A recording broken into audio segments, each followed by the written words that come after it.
Number 3 चलेगा।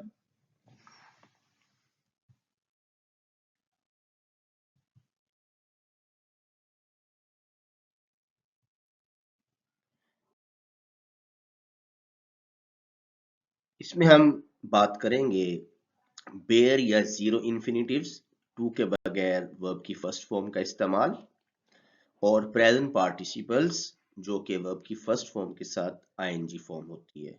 तो आइए देखते हैं कहाँ कहाँ हमें इन्हें अप्लाई करना है।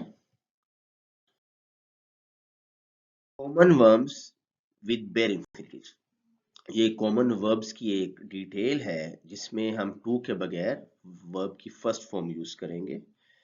सी, इसके बाद जो वर्ब आएगा, सी के बाद, हियर के बाद, मेक के बाद वर्ब आएगा। हम देखेंगे कि किस तरह से इन्हें यूज करना है। हैड बेटर के बाद, और कभी कभार डेयर और नीड के बाद। इन सब के बाद हम देखेंगे कि हम बगैर टू के वर्ब की फर्स्ट फॉर्म यूज कर रहे हैं। आइए चलते हैं आगे। I saw her dash out of the room. यहाँ हमारे पास ऑप्शंस हैं गो, टू गो, गोन और वेंट।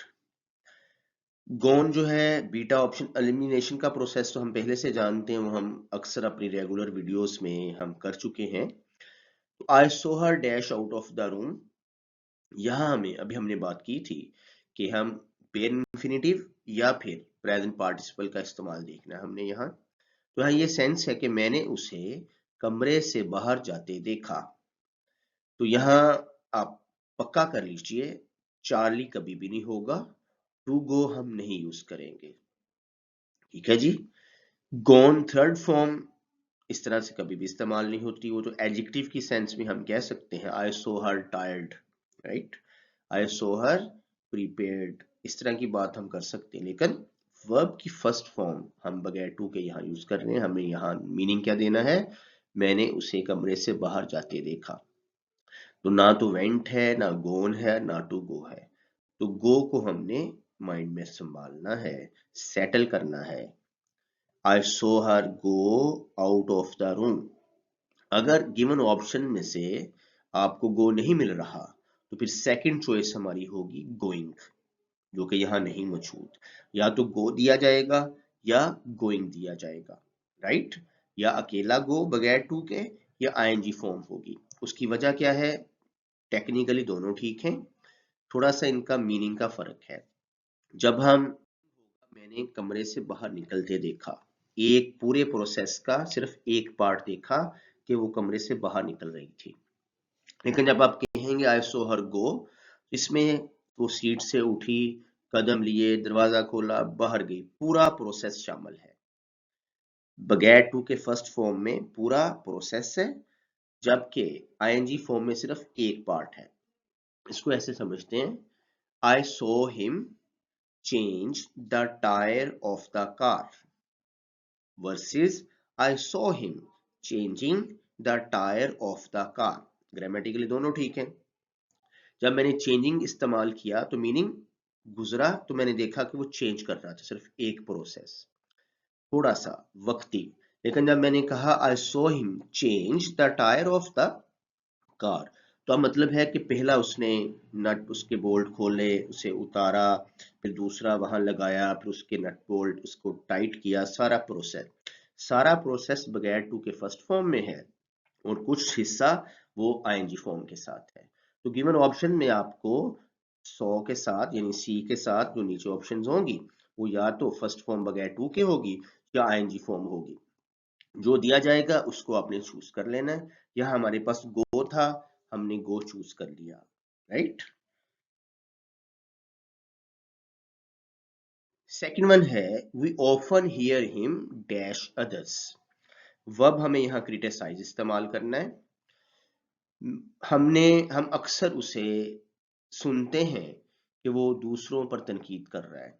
तो अभी हमने बात की थी कि सी के बाद हियर भी उसी कैटेगरी में जाएगा, तो फिर क्या आ जाएगा, अल्फा ऑप्शन क्रिटिसाइज। तो टू के बगैर ही फर्स्ट फॉर्म यूज करनी है, टू के साथ नहीं करनी। We often hear him criticize others.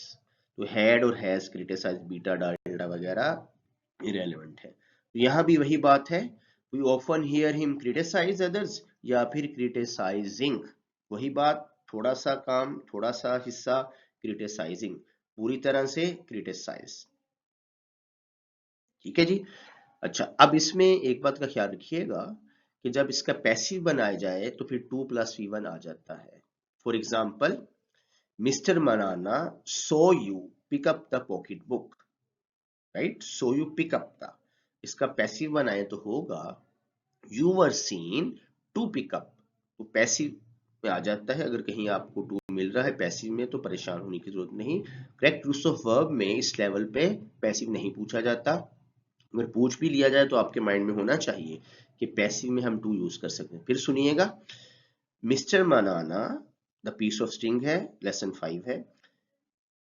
Mister Manana so you pick up the pocket book, ठीक है, मिस्टर मनाना ने आपको पर्स उठाते देखा। You were seen to pick up the pocket book, right. इस तरह से फिर हम 2 + V1 यूज कर लेते हैं पैसिव में। तो हम यहाँ पैसिव की बात नहीं कर रहे, इसलिए यहाँ बगैर टू के फर्स्ट फॉर्म चाहिए। नेक्स्ट वन है मेड के साथ। The teacher made us dash it all over again, verb है रिपीट जी। The teacher made us repeat, उस्ताद साहब ने हमसे ये दोहरवाया, हमसे ये दोहरवाया पूरी तरह से शुरू से। तो मेड अस के बाद जो वर्ब लगाना है वो अगेन बगैर टू के फर्स्ट फॉर्म रिपीट लगाना है। यहां अब हम रिपीटिंग यूज नहीं कर सकते। हमने सी और हियर में तो आईएनजी ऑप्शन दे दी थी कि वो भी ठीक है, लेकिन यहाँ मेक के बाद सिर्फ एक ही ऑप्शन है, वो रिपीट है। The teacher made us repeat it all over again, to repeat नहीं है, राइट। यहाँ भी पैसिव में टू आ जाता है। For example, I make my students write a letter, my students are made to write a letter. आगे बढ़ते हैं।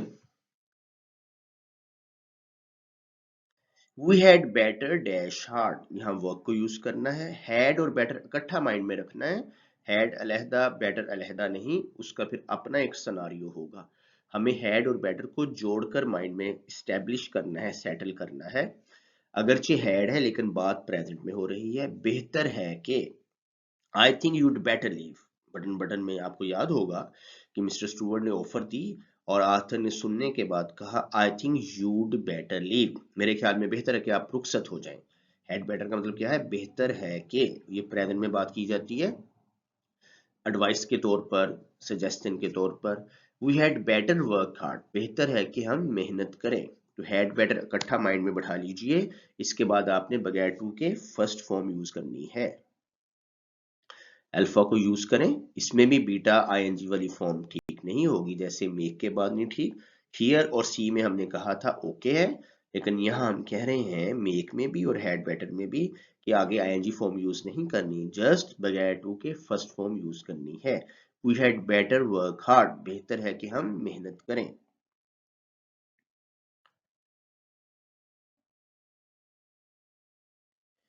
ही dare not dash against me, बात याद रखिएगा, डेयर के बाद नोट हो, डेयर से पहले की बात नहीं हो रही, वो तो सिंपल होगा he does not dare to speak. हम बात करें डेयर के बाद नोट आए, नीड के बाद नोट आए, नीड के बाद ओनली आए। तीन बातें क्या याद रखनी है आपने, डेयर के बाद नोट हो, नीड के बाद नोट हो, और नीड के बाद ओनली हो, फिर हम बगैर टू के फर्स्ट फॉर्म यूज करेंगे। तो यहां हमें चूंकि डेयर के बाद नोट मिल रहा है, अब हमने यहां बगैर टू के फर्स्ट फॉर्म यूज करनी है। अल्फा ऑप्शन ही ठीक हुई, he dare not speak against me, मेरे खिलाफ बोलने की जरूरत नहीं रखता, राइट। तो हमें यहाँ स्पीक इस्तेमाल करना है।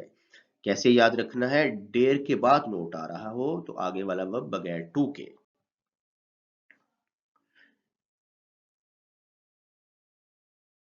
इसी तरह से नीड नॉट, इसके बाद भी बगैर टू के फर्स्ट फॉर्म लगाइए। यू नीड नॉट वरी, आपको घबराने की जरूरत नहीं। यहाँ नोट बाद में हमने कहा डेयर के बाद भी, नीड के बाद भी। अगर इससे पहले आ रहा हो तो फिर डू या डज वगैरह या डिड वगैरह आ रहे होंगे, फिर हम 2+V1 यूज करेंगे। ये इसी को पहले समझते हैं। नोट वरी, आपको घबराने की जरूरत नहीं, ठीक है। अच्छा, अगर ये नोट यहाँ ऐसे नहीं है तो मैं ऐसे ऐसे इस्तेमाल करूंगा, you do not need to worry, फिर टू साथ आएगा। लेकिन मैंने आपको याद करवाया है, फिर करवा रहा हूं, डेयर के बाद नोट हो, नीड के बाद नोट हो, नीड के बाद ओनली हो, फिर आपने टू के बगैर फर्स्ट फॉर्म इस्तेमाल करनी है। अल्फा को चूज कीजिए।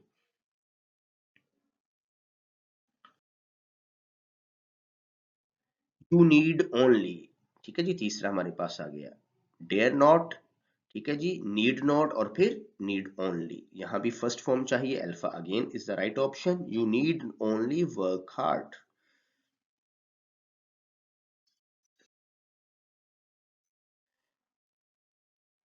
Thank you ji.